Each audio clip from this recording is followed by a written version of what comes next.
Hi everybody and welcome back to another video on my channel. As you can see, I have a real person here. So I am getting better at recording people whose nails I do in real life and not just myself or my practice hand. So this hand, or these hands, belong to my roommate Seishan. I think this is the second set I've done on her. So usually when I do a set on somebody, the first time they lift pretty badly. I don't know if it's maybe people get like more used to having their nails done or what, but these were pretty long, I guess.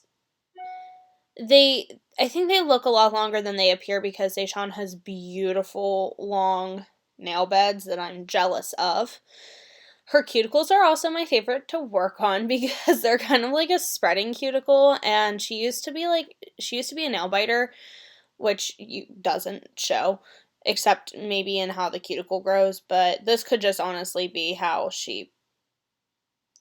how her cuticles grow. So her cuticles kind of spread. So they're a little tougher to push back. I definitely couldn't really do it with an orange wood stick very effectively, so I'm going in with my favorite nail e-file Russian manicure bit for cuticles. And as you can see, I'm really just pushing that skin away. I'm not trying to like buff over the entire nail plate because I don't really find that this bit is effective for that, or I don't know, that that's not really what it's used for. It's used for cuticles. So you can see I'm just trying to push the skin back a little bit more, and if I get the skin off of the nail plate around the cuticle, then yay. Which most of the time is what happens anyways. And I think this is typically people's favorite part or the most satisfying part. So I do it on forward and I go from middle up the left side when I'm looking at the nail. And then I put it in reverse, my e-file, and do middle to up the right side of the nail. And I'm usually working with this, since her cuticles are slightly more stubborn, I might work at like a 4 or maybe a 5 at max. But typically for people, I work on a 3. So I am nipping her cuticle. It's kind of hard to tell on this video as I'm watching it back, but there was a good bit of cuticle that was kind of hanging there and like was definitely going to get in my way of getting a nice cuticle application. So I just went and trimmed some of it. Like, you don't need to go crazy cutting it back. You really don't, because then they're gonna bleed. And like, it's happened where I've tried to cut something and that was in my way and it's made someone bleed, and really you can only just like apologize and try to not do that. But it also, in my experience, depends on the person's skin type. I'm not like cutting way back into the proximal nail fold because all of this is cuticle that was on her nail plate and that I have pushed back. You can see there's a lot on her index. And there's quite a bit on her thumb too that's just dead. So there's no sense in it like hanging around. So I'm just going in, I'm nipping, and you want to really make sure your nippers are really sharp. I got that one from Coco and Claire, those nippers. And then I switched to this hand because I found it was better for filming just because it was closer to like my stand. I didn't have to constantly be pulling her.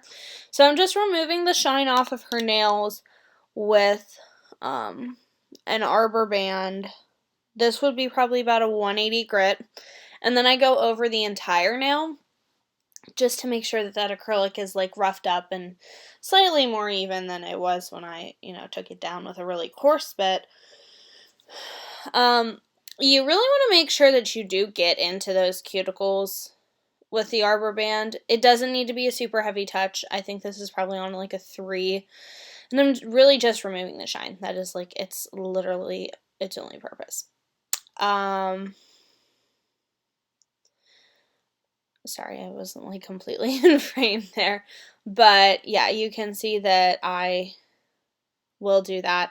And you'll kind of notice that even if I don't have her hand in an overgrip position, I kind of always have my thumb, like I normally do use an overgrip position, but I find that can be kind of hard to see in a video like, it can be hard for the viewer to see. So when I'm filming, usually I'll put my thumb on top of their finger, and this does a couple of things. I have, in my experience, people get scared with e-files and with nippers, and if I do that, then they can't always see what I'm doing, and, like, if you maybe are cutting something that, like, it's cuticle, but they might think it's, like, skin, or they think they see it and it's really far back because they may have had a spreading cuticle, and you're trying to nip it away just so you can work. Like I said, not cutting too far back. It might make them a little nervous, and they might be more prone to, like, be slightly jittery about it. So I feel that if you kind of hide it from them, then they don't know what's happening. And I mean, like, I'm pretty sure probably maybe all but, like, once every time that somebody has, bled, and don't think it's, like, a whole lot of times, that's happened due to me nipping cuticles, which, I have kind of stopped doing so much. Like, if I don't see it's necessary, I don't do it. But that wasn't always the case. So I have learned from my mistakes, but 9 out of 10 times, the people are like, I didn't even notice that it didn't hurt. It's just like one little teeny pinprick, like, attached vessel that just you kind of nicked. And anyways, I'm not going to go on about nipping because I really don't do it if it's not necessary. The people that I film, it seems to be slightly necessary on. Like, for me, it's not super necessary on me, and I don't do it, and there's a lot of people who have very hydrated hands and who maybe get things done to their nails a lot, and they don't do it, but, like, a lot of times people who work or maybe don't pay enough attention to their nails kind of they tend to have worse cuticles, or people who pick at them, like my mom. So I fixed up the shape, and I went over the acrylic with that 150 grit e-file just to kind of, or 150 grit file, to kind of get just all of I wanted to try to blend the remaining acrylic down a little bit to the natural nail. I just wanted to make sure that it was blended. That's really the only purpose. So now I'm applying Protein Bond from Young Nails. I'm gonna apply it twice. Seishan did have, like, a fair amount of lifting. I found more lifting on her other hand because this is her left hand. She did wait almost 4 weeks to get these filled. So had she not waited so long, which isn't her fault, I really didn't have a ton of availability, and I mean, I totally get it. People don't want to, they don't always want to be in your chair every 2 weeks because that way they're spending more money. They want to stretch it out as long as possible. So pretty much as long as their nails aren't falling off, my clients won't typically contact me, but I've got a pretty good working idea of who can go longer and who, like, with almost no lifting, and who can't. So I have some who can go, 3 weeks, and I'm pushing it to 3 weeks, and I would rather have them in sooner. And I have some who can go 4 weeks and be absolutely fine. So it just kind of depends on the person and how they're using their nails. But like I said, Seishan also hadn't had nails in a while before the last set I did on her. So, I think a lot of this lifting could potentially just be getting used to her nails again. And like I said, it tends to be that I have to do a couple of sets on somebody with a certain product before I really see no lifting results, which is, I don't know. I don't know if it's because of me or if it's because of just the product. So, alright, so I filled in my thin clear base with Speed Clear from Young Nails. I'm working with Young Nails monomer as well. And this is my number 8 Suzy acrylic brush. So, highly recommend. I love it very, very much. I don't think I can say that enough. And I'm going in with Concealer Pink from Exclusive Nail Couture. and in hindsight, I probably should have used Exclusive Nail Couture's monomer, but I used this on her the last time, and it didn't seem to have any problems. If I was putting it straight directly onto the nail bed, then I would definitely use that company's monomer and Prep and Prime, but since this isn't touching her nail bed directly because I have that thin layer of clear underneath, I didn't really worry about it too much. And it didn't really seem to break down, didn't seem to yellow, it didn't seem to have any problems. So the only problem I can see is that it's maybe a slight bit wetter in the consistency, and sometimes you'll get that if you mix products. So just kind of be aware of that. And if you're going to mix monomers and powders, I think it's best to just lay down a clear base with whatever, that's all within the system that you're using, because then what's actually attaching and adhering to the natural nail will be the correct chemical makeup, if that makes any sense. So Seishan wanted smile lines again, so I was doing smile lines. I would normally not have, I normally, because she had smile lines last time, I wouldn't have removed so much of it. I would have just, infilled the back and then cut in the smile line with an e-file bit, and it probably would have taken a lot less time.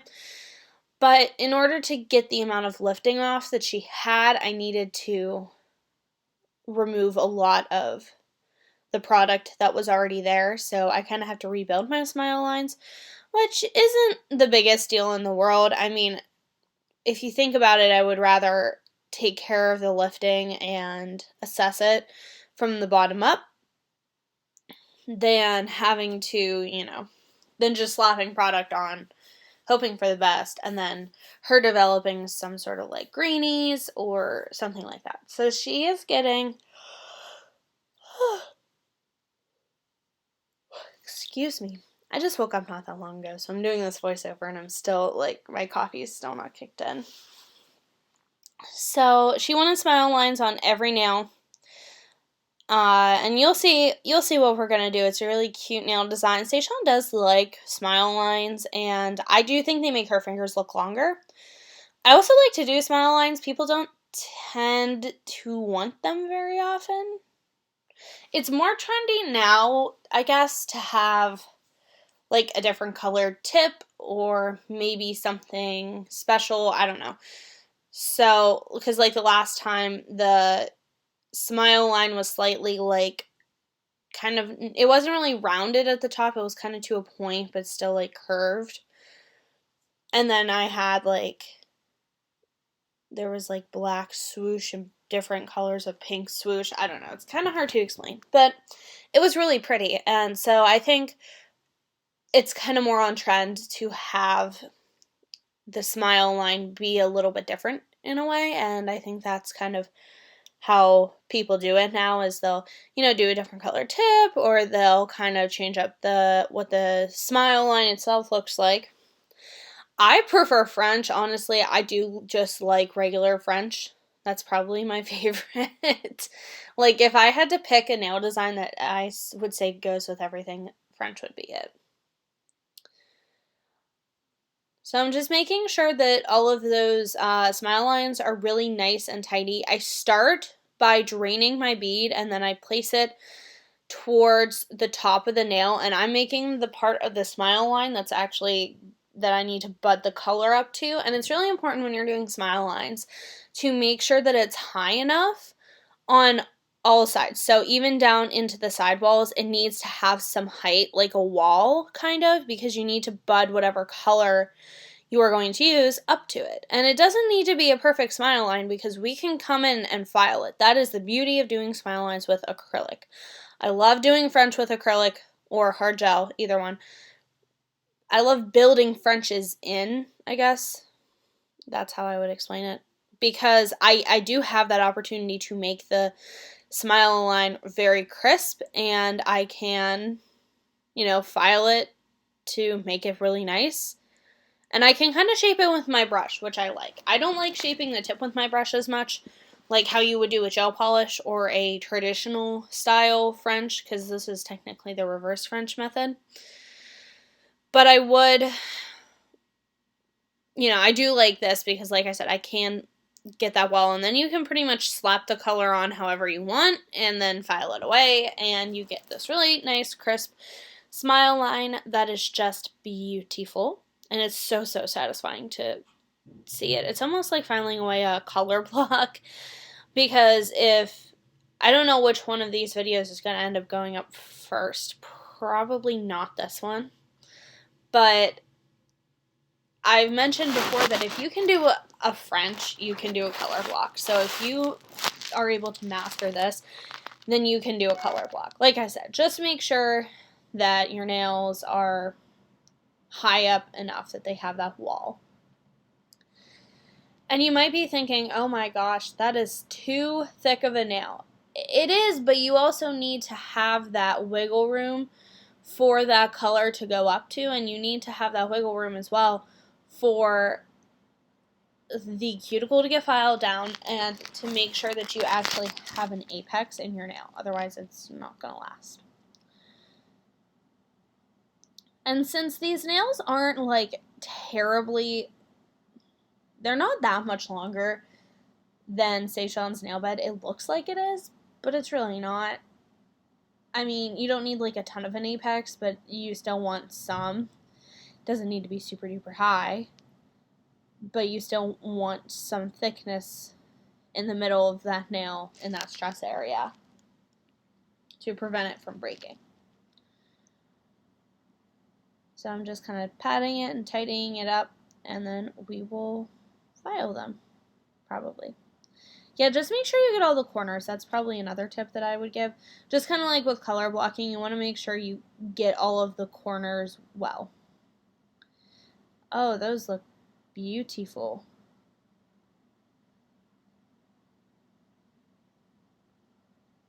Alright, so now I'm going to file. I'm taking my metal file from Exclusive Nail Couture. And I do love metal files.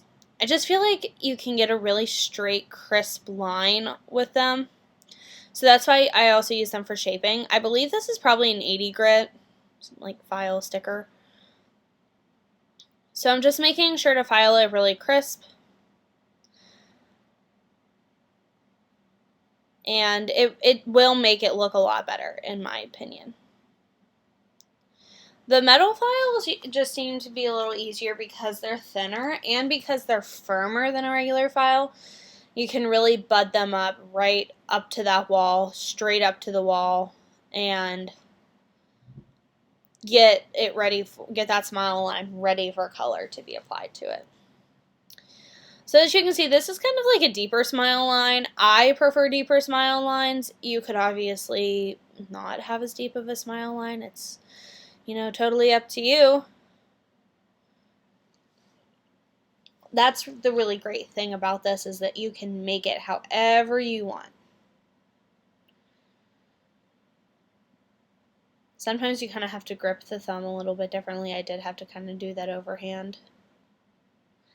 I'm also I'm heavy-handed with a file, so sometimes it's kind of hard. I go to town, and you just want to make sure that you want to be careful, especially if there's a natural nail there, because you don't want to like indent the natural nail, but that's all acrylic underneath of it that I'm filing, like that the file is touching.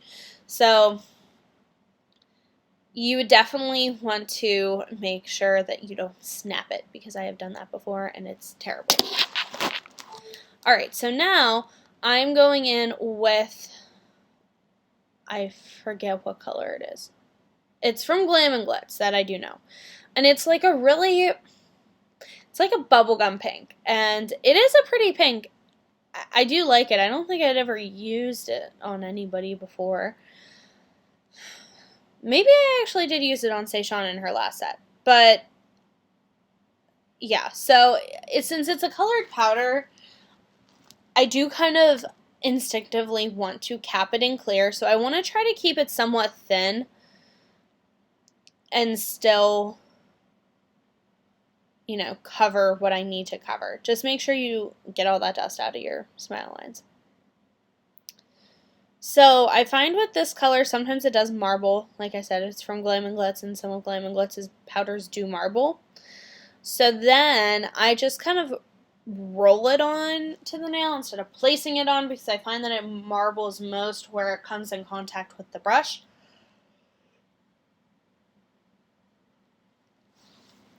So you can kind of hide that marble a little bit. And I'm really making sure that it is kind of butted up to the wall that I've made with that smile line, but I'm also making sure that it's kind of flattish so that I, can cap it in clear.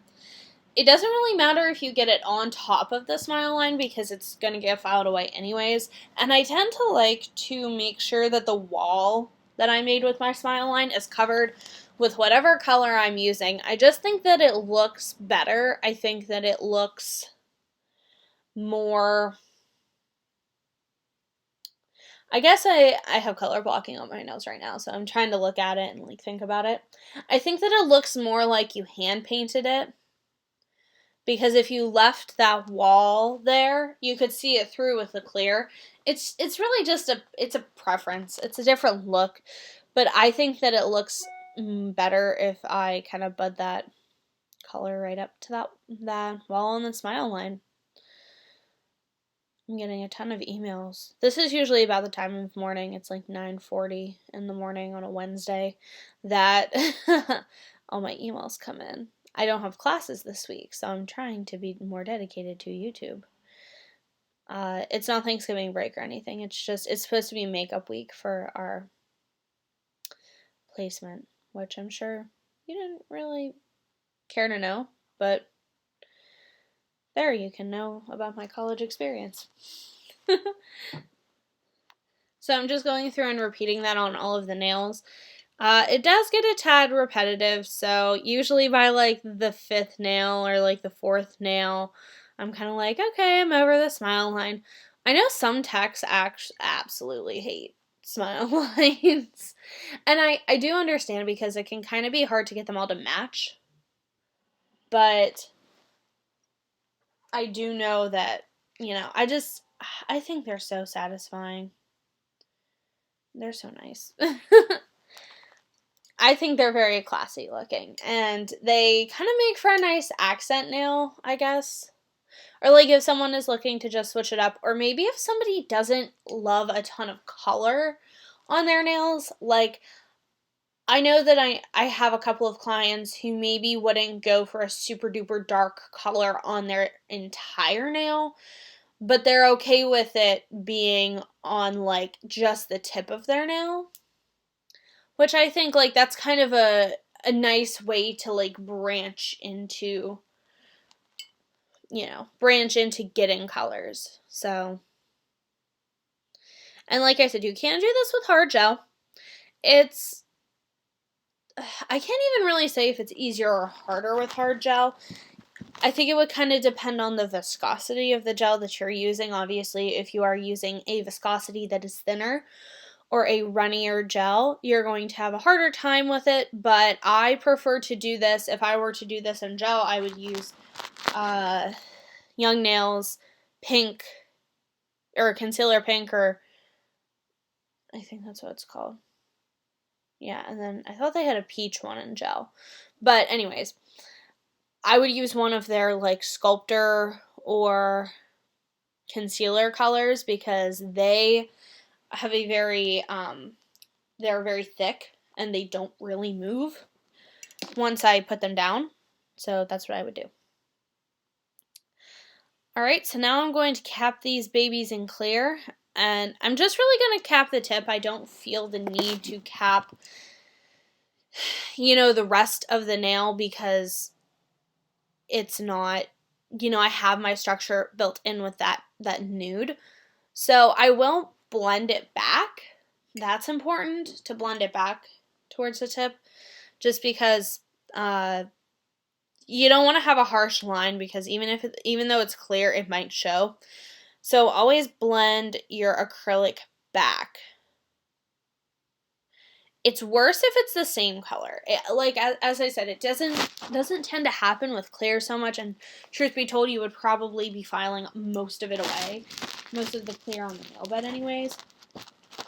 But you just don't want to run that risk. And since I'm kind of, in my head, I am trained to think, okay, blend the clear, blend the acrylic, blend the acrylic, blend the acrylic.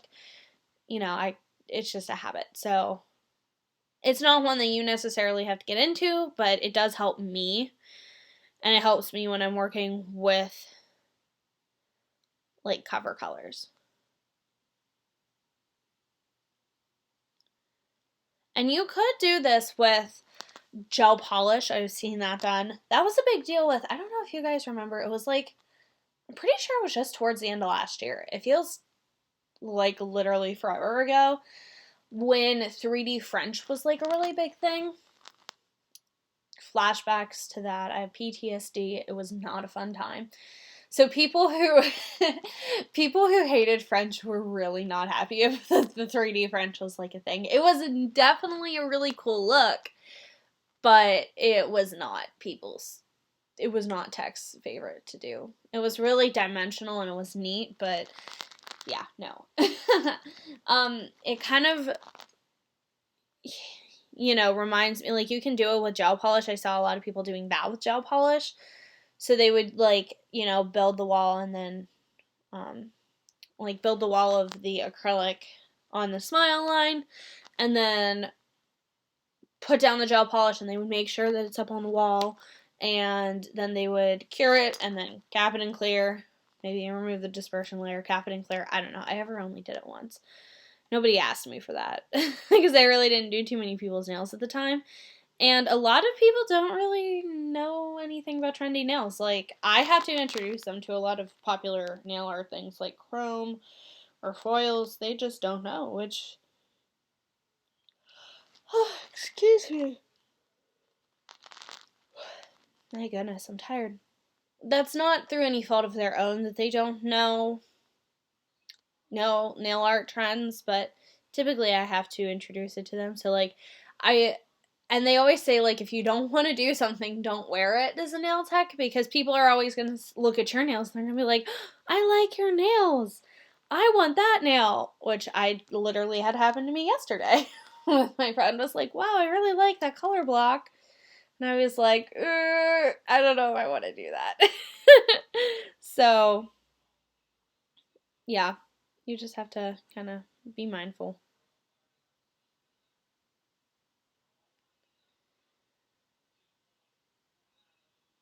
There, you got a little hint of the other hand. So I did cut the filing out. I recorded it, but this video was just getting way too long. It's kind of long as it is. So the nail art, my favorite part.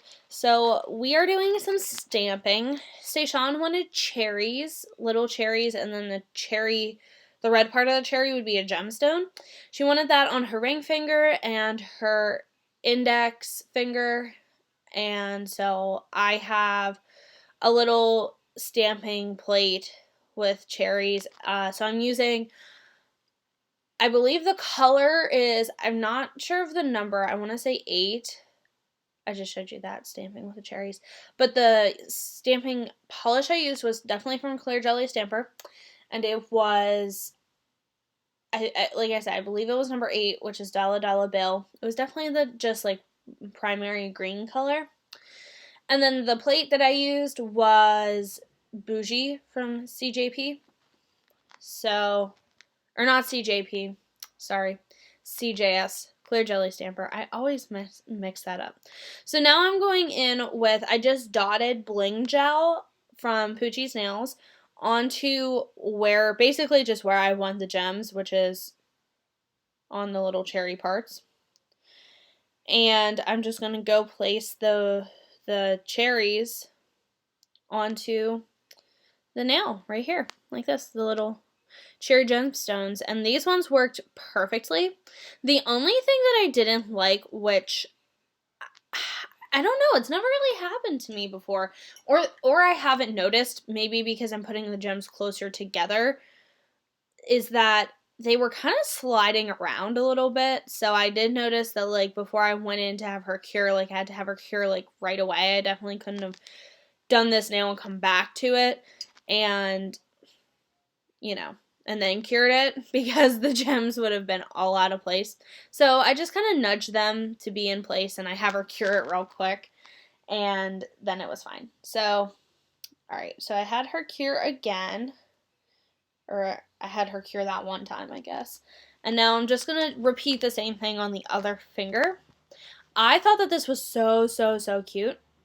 I don't know if I would necessarily do it this time of year, but some people like to have their nails seasonal, and some people don't. Some people would rather just have their nails, you know, looking however they want them, which is totally fine in my book.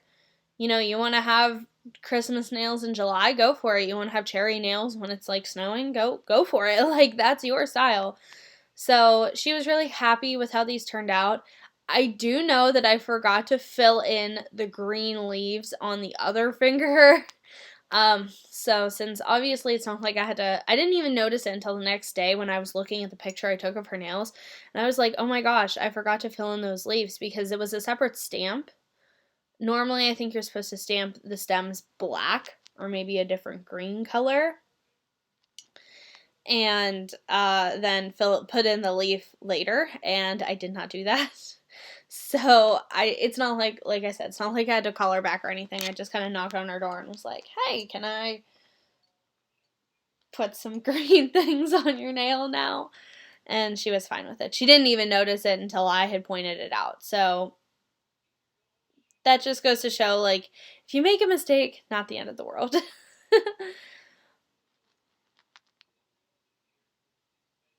If I had done these nails on myself, I don't know if I necessarily would have done French on the ones that I was doing on, you know, I was doing the cherries on, but they were still cute. So I was really happy with how these turned out. So now I'm just going to go protein bond the rest of the nails before I top coat them. I don't protein bond before I stamp because I don't want that protein bond to, like, eat away at my stamper because I like my stamper. So it looks like I saw something there I didn't like. And after I, you know, protein bond this and I top coat all the nails, I am just going to have her cure for another 60 seconds. I am using Poochie's Nails top coat. I really do hope that you guys enjoyed this video. I hope that you're staying safe wherever you are. I'm very grateful to Seishan for letting me, you know, film her nails. She will definitely show up on my channel more often. We had some great conversation while these nails were created. I'm very fortunate to have her as my roommate because I was not always so lucky with roommates. I got some that I did not get along near as well with as I do with Seishan, so I'm very grateful for that. So if you guys liked this video, please comment down below what you did like, what you want to see from me. Be sure to subscribe to my channel because I have a lot of awesome things coming, and especially awesome things for the holidays. So I hope everybody is staying safe and well, and I'll see you guys in the next one. Bye!